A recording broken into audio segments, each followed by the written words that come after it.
Now, the biggest reason that the Liberals look like changing leaders tomorrow is One Nation.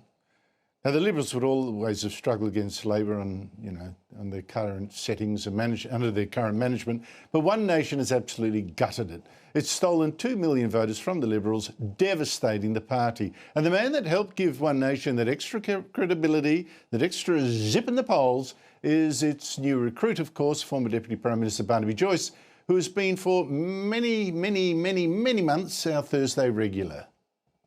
Barnaby Joyce, thank you so much for joining me. The switch to Angus Taylor, if it occurs, tell us a bit about the Angus Taylor you know. Is this the man you think could actually rescue the Liberal Party and make it start being more competitive against One Nation? Look, I think that Angus is a nice guy, a good guy, he's a gentleman. I don't doubt for one second that he has acumen, that he's got a brain between his ears. It's going to be up to Angus whether he can put it on the paddock. That's always been the issue. It's, as they say in boxing, when the ref comes into a fighter, he says, show us something, otherwise I'm going to call the fight over. And I think that's the biggest issue. Angus didn't have a good run in the park against Jim Chalmers when he should have had him on the mat in regards to the economic debate the last election. And I think his colleagues will be watching closely. But I wish them all the best. I don't wish for bad for him. I wish for good, because we haven't had any coordination in what's been going on. The government has been getting away with blue murder. They should be on the mat. We have record insolvencies of small business and people who really need this for a parliament to hold this government to account have not had that. And you can see that also in the polling. People are very angry at the lack of people being paid a very good wage to do their job, to be in opposition, have just been completely and utterly delinquent in it. And the Labor Party have revelled in basically having clear sailing. But how do you think you'd change the Liberals to make it more competitive? You said, he hasn't put it on the paddock. I'm not sure why that is. I mean, I've noticed he's lost a few internal debates, etc., etc. I'm not sure. Sometimes he seems to lack a little confidence. Maybe he'll get it as a leader. I do not know. But what do you think he'll actually do for the Liberals that would make their party a little bit more competitive against you? Sometimes I think all it is we'll try anything, and so we'll try change, when really it's issues that, as I said, the One Nation are getting ahead because of clarity, unity, strength, clarity in our message on immigration, clarity on our message on building coal-fired power stations again, clarity on our message in making sure that we start putting some ring roads around the NDIS, because this is completely out of control. Clarity in our economic understanding that if you don't have substantial assets in your balance sheet, you can't have any hope of meeting your expenses on your P&L. With the Liberal Party, there's a confusion. They're out of net zero, but they're still in the Paris Agreement, and that's with the coalition. They got married, they got divorced, they got married to each other again, and they got divorced, and they got married to each other again.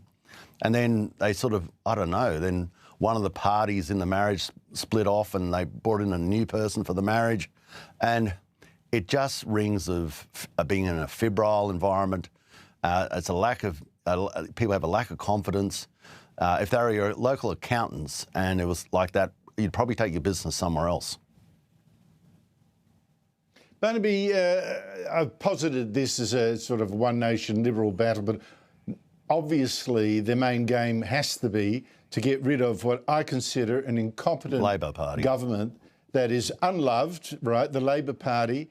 It's 30% in our Sky News poll this week, just 30%. Even with a dead horse as the opposition, it still can't get the love of more than 30% of voters. So it must go. So I'm just wondering, in this same poll, One Nation was only 2 points behind. Only 2 points behind, 28% to Labor 30. Are you seriously a competitor to Labor, do you think? Yeah, I think the Australian people are calling it as that. It's their vote, or indicator of their vote. It's obviously not their vote because we haven't had an election. It's an indicator of their vote. And it sets a mighty task for us, and we have to be responsible in how we rise to that task, and we will hold the Labor Party to account. We can see even in issues such as this hidden capacity investment schemes which underpin this ridiculous notion that Chris Bowen, even with all his fancy ties, can change the climate.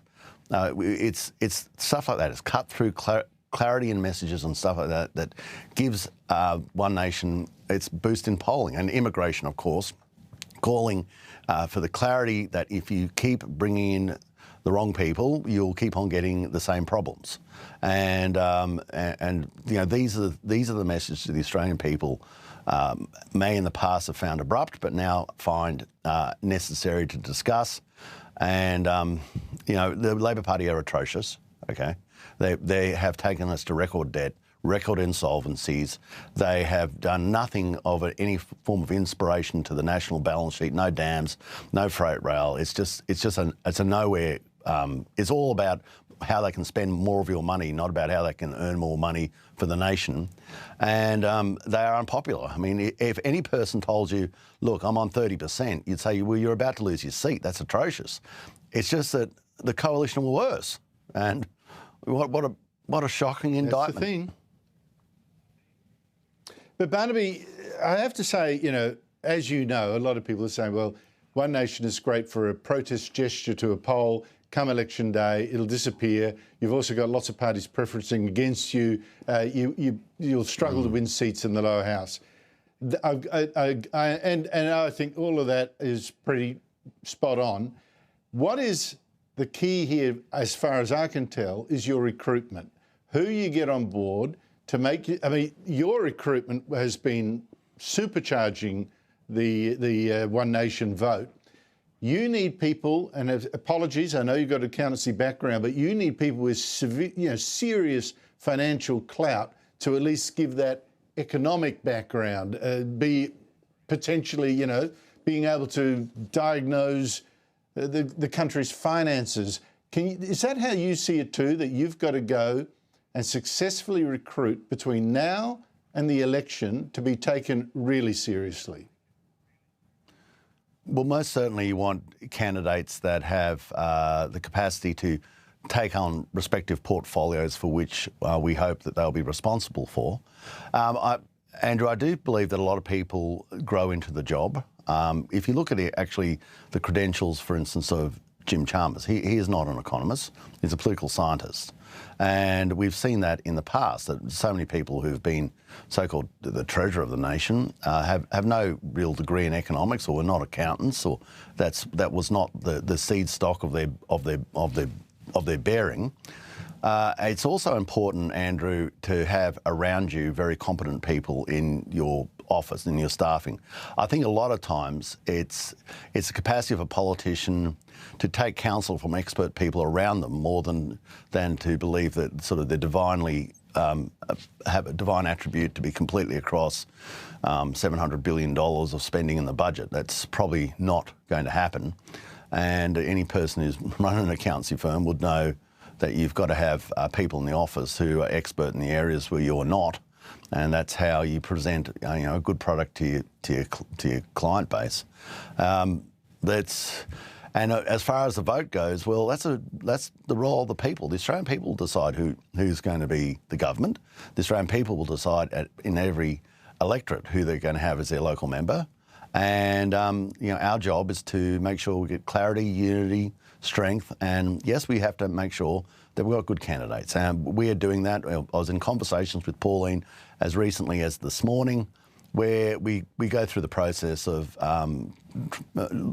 finding good candidates that we will need to be standing in seats. Barnaby Joyce, thank you so much for your time. Absolute pleasure.